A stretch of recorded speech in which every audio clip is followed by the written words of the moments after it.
nós temos aqui, Samuel, uma representação final da casa de touro, a era, né, da linhagem adâmica, e temos aqui uma figura que ela começa subindo aí da margem mais inferior do planisfério celeste. Isso aqui, meus irmãos, isso aqui é o firmamento, está lá, tá?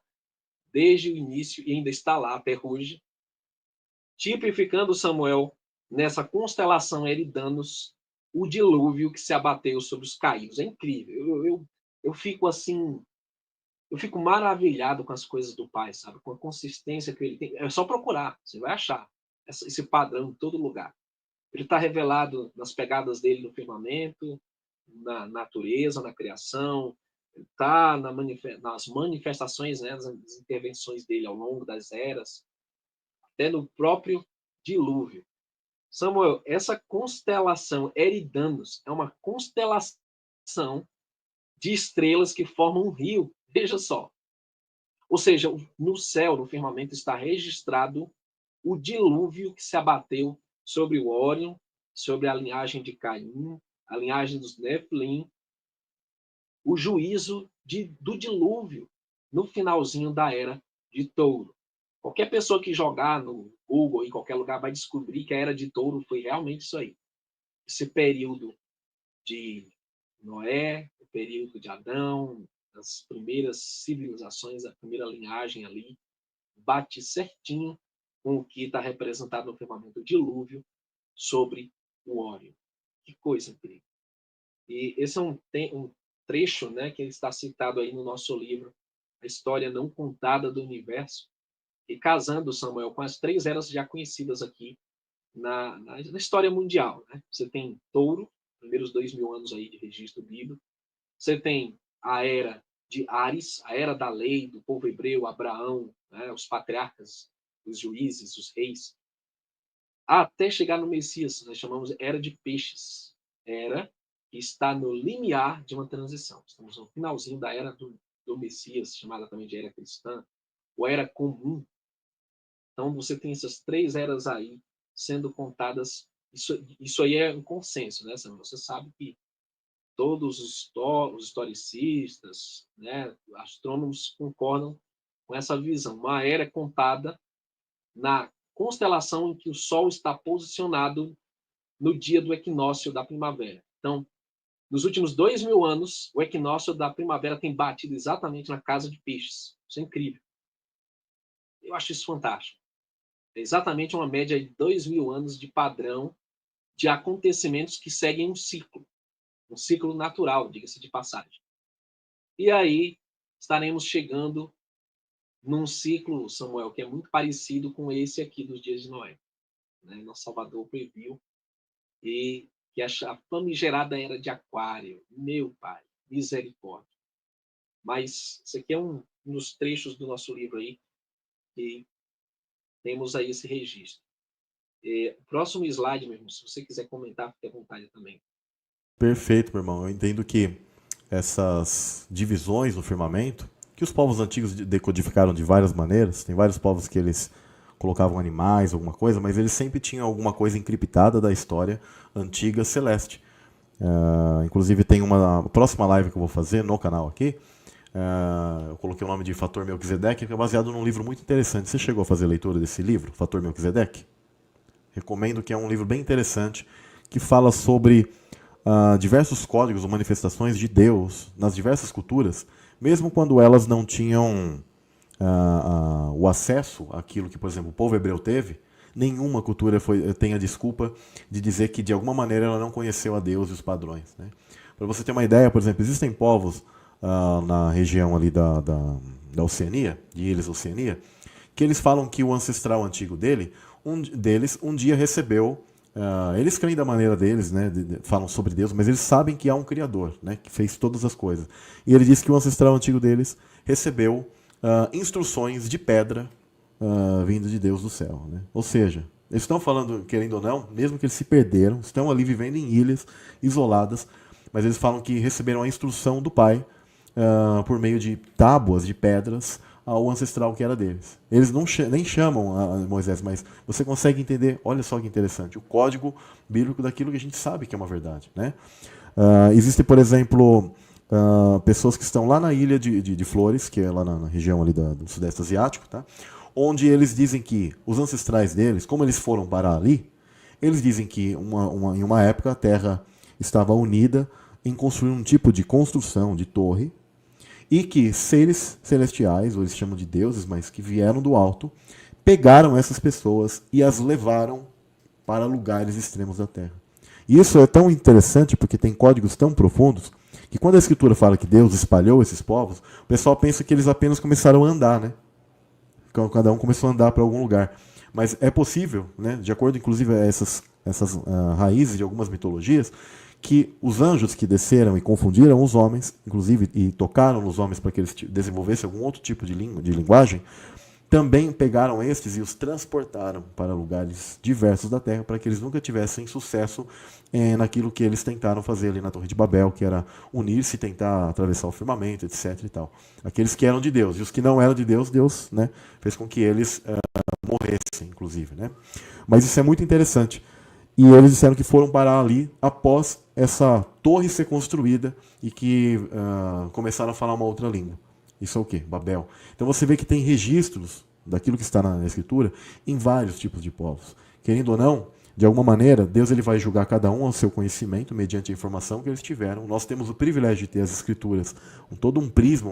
A gente tem aquilo que a gente chama de Torá, Taná, né? A Brit Hadashah. Temos o Velho e Novo Testamento, que na verdade eu sempre vejo como uma palavra de Deus, as Escrituras. Né? Inclusive ainda temos acesso hoje a livros que a própria elite tentou esconder, como certos livros apócrifos muito importantes, que eles complementam todo o vislumbre que a gente tem hoje, tem o privilégio disso. E realmente isso está ligado a essas eras. Né? Então eu entendo que cada vez que tem essa mudança ligada ao firmamento, que é um movimento do firmamento, porque ele é como uma grande peça, ele significa que são mudanças de poder dentro do mundo celestial e de atuações que Deus ele vai fazer. Então ele deixou demarcado isso. Né? Eu não sei se vocês até talvez citaram no livro de vocês, mas há aquela passagem que Jesus ele fala sobre o homem do cântaro, né? Que está tem um significado sobre a questão da era de Aquário e tal. Então é muito profundo isso.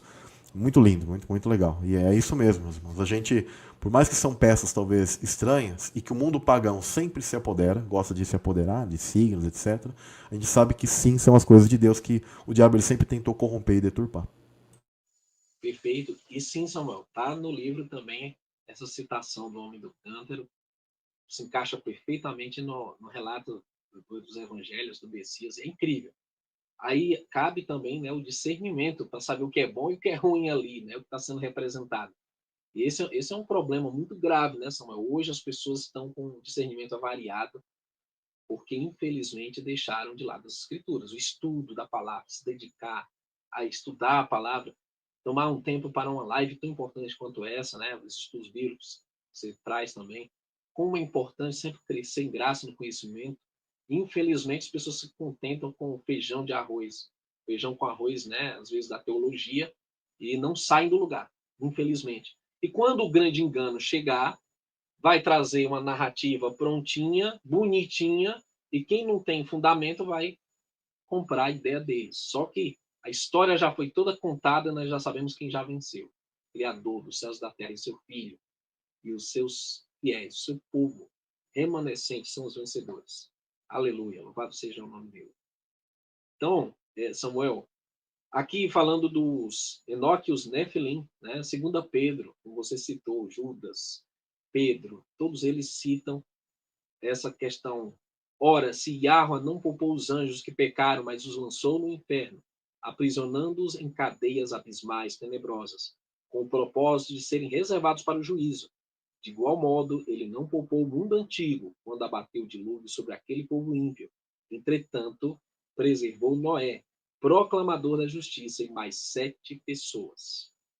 2 Pedro, né? Capítulo 2. Próximo slide. E como aconteceu nos dias de Noé, assim também se dará por ocasião da chegada do Filho do Homem.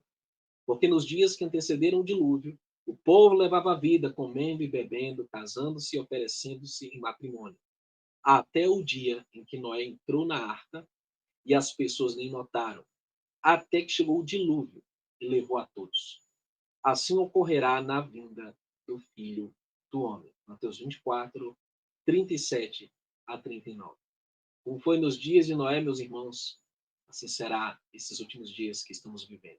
Corrupção genética, ceticismo, eles zombavam da pregação de Noé, do dilúvio. Havia um descontrole, né, desenfreado das paixões, muita selvageria, excesso de glutonaria, bebedice e prostituição. É exatamente isso que está se repetindo nos nossos dias. O mesmo padrão dos dias de Noé. E aí, irmão Samuel, na última, acho que acredito, o último slide, nós temos aí, ou esse é o último? É o último, né? Esse é o último. Você tinha algum outro que, de repente, não, acabou não tá vindo? correto. Isso. Esse é o último. Conclusão dos dias de Noé, de tudo que foi visto e escrito hoje, é um resumo de tudo o que vai se repetir e dos desafios que nós temos para permanecer fiéis até o fim. Eu acredito que o centro de tudo isso é essa nossa salvação, é o Messias. Por isso eu e o Samuel estamos aqui para dar honra, glórias ao Criador somente, ao Messias. Né? Nós temos que proclamar, né, Samuel, sempre o arrependimento, a necessidade de se voltar para o Criador, no dia que se chama hoje, não deixe para amanhã. É o dia que se chama hoje. Não endureçais o vosso coração, mas crede no Pai, crede na sua salvação, crede em seu Filho. E uma vida de santificação, de separação das coisas abomináveis deste mundo, do mal deste mundo. Buscando sempre, meus irmãos, buscar o espírito e a alma prontos para o grande dia, para o encontro com o Pai, andar com Ele, como Enoque andou, como essas pessoas andaram. Eu louvo o Eterno por essa oportunidade. Acredito que o cerne da nossa existência, o sentido da vida é esse, meus irmãos. É voltar para o paraíso, para o nosso Pai, para estar em comunhão com o seu ungido, o Messias, e juntos desfrutarmos das promessas da eternidade que Ele tem preparado para todos aqueles que o amam ou o obedecem. Gratidão, Samuel, meu irmão. Eu creio que se você tem algo a comentar, fique à vontade também. Meu irmão Neemias, que lindo, muito, muito lindo tudo o estudo, o slide que você preparou pra gente. Muito profundo as palavras, é isso mesmo, 100% contigo. E é isso que Deus ele tem para nós. Esse é o grande propósito da vida, é um retorno, pessoal, tá? Manter chuvar, por isso que, né, sempre se fala sobre esse retorno. Retorno o quê, pessoal? As raízes antigas, retorno às nossas origens espirituais, aquilo que são os mandamentos, aquilo que está encriptado lá no seu coração, né, no nosso coração de retornar.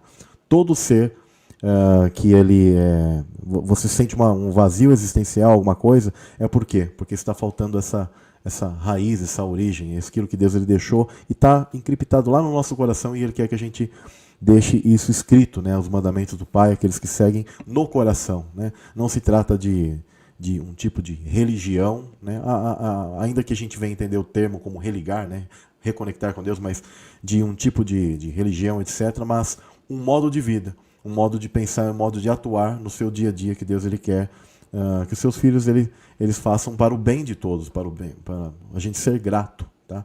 Eu tenho aprendido uma coisa muito importante, meu irmão Neemias, que é a gratidão.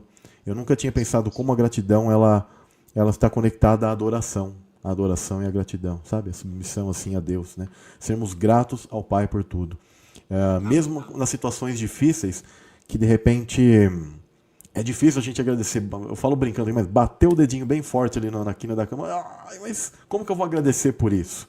Bom, a grande questão é você entender que todas as coisas aqui que ocorrem, né, elas têm algum tipo de sentido para trabalhar com o teu ser.